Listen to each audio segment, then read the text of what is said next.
समुद्र रे माछ धरा उपरे आरंभ हैला कटकणा। समुद्र उपकूलरू 20 किलोमीटर भितरे माछ धरिबाको मना। उल्लंघन कले हेब दृढ़ कार्यानुष्ठान। एभली सतर्क सूचना जारी करिछि ओडिशा मत्स्य प्राणी संपद विभाग। विरल ऑलिव रिडले कईंछक अंडादान समय सेमानक सुरक्षा को दृष्टि रे रखी एभली कटकणा जारी करा जायथिबा बेले मत्स्यजीवींक दाबी प्रति सरकार सेतेटा यत्नशील नुहंती बोली कहिसंती बोट मालिक। नवेम्बर मास 1 तारिखरू मे मास 31 तारिख पर्यंत एही कटकणा कईंछमानक सुरक्षा निमंते सरकार प्रति वर्ष लगाई थांती। तेबे चलित वर्ष मध्य समस्त मत्स्यजीवी मानकू समुद्र उपकूलरू 20 किलोमीटर भितरे फिशिंग करबाकू बारण करा जायछि। समुद्र मध्यरे दूर दूरांतरू ऑलिव रिडले कईंछ माने धामरा, गहिरमथा, देवी और ऋषिकुलिया मुहाणକୁ अंडादान करबाकू आसुथिबा बेले ट्रॉलर और माछधरा डंगार फैन संजोगरे आसी एमाने मृत्युवरण करिथांती। सरकारी नियम को मानि 20 किलोमीटर परे माछ धरिबाकू जिबाकू मत्स्यजीवी माने राजी होइथिबा बेले दीर्घ दिन हेबो डीजेल उपरे रिहाती और कटकणा समय सहुथिबा क्षतिर भरणा पाई एमाने सरकारी सहायता पाई दाबी करुथिबा बेले सरकार किंतु नीरव अछंती। गवर्नमेंट जो 7 मास दर बंद कर देछि आमे कोन करबो? मालिक तो लोन दबा आमे घर पळेबू। घर गला परे आमे जो धर 7 मास हमर को उटे बिजनेस नाही कि घरे माने सीमित खटी खाइबा बलिया हमर किछि नाही। बर्तमान में आमे कोन करबो? जो गवर्नमेंट आइन करछन जर पछियो पई तर आमे मत्स्यजीवी आमे कोनटा करिवो? सेति पे आमे गवर्नमेंट किछि आम पई करंतु। तांकर अछि जे गहिर सीमा 20 फादम धर तांक गहिर सीमा रही 20 फादम बाहर किछि करंतु। जेहेतु 20 फादम भितर धर आमे जाल पकेले भी से धर धइले सेटा तांको माने कोडा आइन द्वारा विभाविक। जेहेतु संचिल एरिया पश्चिम निवारण कर 20 फादम भितर धइले चलिबो। जेहेतु बोट आमे बाहर फिशिंग करके आसिला पर भी से 20 फादम भितर रनिंग कला भितर धरनी जाउछन। जेहेतु से 20 फादम पानी देकी आमे आसीबो मुआणू जेहेतु कुल को आसीबो आ भितर भी से धरनी जाउ। ओडिशा सरकार को निवेदन एथि करा जाउछि जे जेहेतु पश्चिम से बारण करिसंती तर आम मत्स्यजीवी पई माने पुनी आमको देखिबा पई से किछिटा आम पई करंतु। सरकार आम पई किछि अभिदान नाही।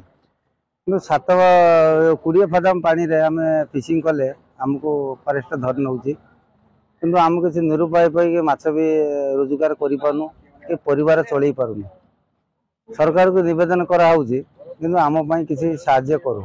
7 मास बोट चलवा भितर आमे 4 मास फिशिंग करछु 3 मास होउछि टोटल बंद कर दउछि आ 3 मास लघुचापर आमना फिशिंग करि पारनु। हम किसी सहायता अनुमति दिया हो जो 20 फादम फिशिंग कला भितर भी जो कोंच आसुंदी कोंच भितर धरला भितर हमको फॉरेस्ट धरी नउचंदी।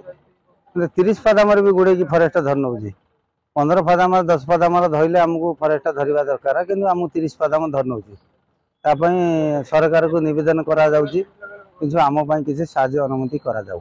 कोंच आसी कोळ रे माडा होउचंदी बोली बोट पोटरा जालर पडुचंदी सेति पई सरकार बंद कर बैन कर दउचंदी। फिशिंग करिया को जो 15 20 25 फादम बंद फिशिंग करि होउनी बाहर गला परे सेठी भी माछ होउची न होउची जो माछ होउची से को कुळ रही पानी तेकर आमे चलिबा बहुत कष्ट कराउची। तेकर आमे गवर्नमेंट को कहूची हम किसी जे कोनो जे सहायता कले आमे प्रतिष्ठित होबो। कईज आसीबे कईज अंडा देबे अंडा देकी तकर छुआ बढ़िबे बढ़िके गला परे आमे फिशिंग करिवु। आ सेति पई आमे बहुत असुविधा होउची। तापर बाहर गला माछ विशेष नांती कौन कर सेमती दुख कष्ट चलिया कथा केमती कौन चलो आमर ये होनी से साहय भले चलतु से 10 मास बंद है केमी चलू। वर्ष तमाम लघुचाप बात्या और माछ मानक प्रजनन एवं कईंछ कटकणा सरकार जारी करुथुबा बेले समुद्र भितर को माछ धरिबाकू छाडू नाहंती।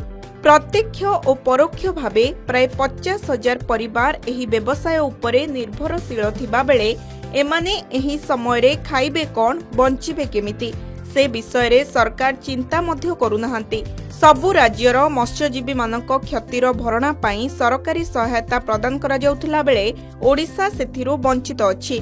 सरकार एवं सरकारी दल केवल सतर्क सूचना माइक जोगे प्रचार करी निज दायित्व छिंडाई देउथबा बेले मत्स्यजीवींक दाबी प्रति सरकार विचार करिबा पाई सेमाने अनुरोध करिसंती। अन्यपटे डीजेल रु सब्सिडी छाड़ पाई बारंबार मत्स्यजीवी माने आंदोलन करुथिले भी कोनोसी सुफल मिल पारुनाही। जदि एही मत्स्य संपद उपरे सरकार दृष्टि न दियंती तेबे आगामी दिनर एही मत्स्य शिल्प लोप पाइजिबो बोली कहिसंती बोट मालिक मानक जहाँ तो क्षति हो स्टाफ मानक बहुत क्षति सरकार किसी सुविधा नहीं। गभीर समुद्र बोट फिशिंग करने द्वारा तेल सब प्रकार खर्च अधिका किंतु सरकार कौन सब्सिडी ना अन्य राज्य सब सब्सिडी अच्छी किंतु आम पारादीप किसी ना सब्सिडी तेणु मालिक मैंने बहुत क्षति सब बैन जदि 10 किलोमीटर भितर बैन कराता ताले किछिटा सुविधा हाँ फिशिंग करने कंच मैंने 2 मास केवल सी आसती कि 7 मास बंद गवर्नमेंट कर किसी गवर्नमेंट माने ये ना से जो आडभांस ने से पारिश्रमिक पैसा न पाइले मसे कि 15 दिन फिशिंग कले एमती नुसी नाची पलैले बहुत दूर पलि जाऊँगी आम मैंने बहुत क्षति सहूँ। समुद्र उपकूल 20 किलोमीटर दूरता मध्य कौन से ट्रलर फिशिंग करें ये निर्देश ओडिशा सरकार मत्स्य विभाग तरफ निर्देशनामा आसूची प्रति वर्ष भली मत्स्यजीवी माने आम समस्त बोट मालिक माने मत्स्यजीवी समस्ते ये नियम को आम पालन करूँ।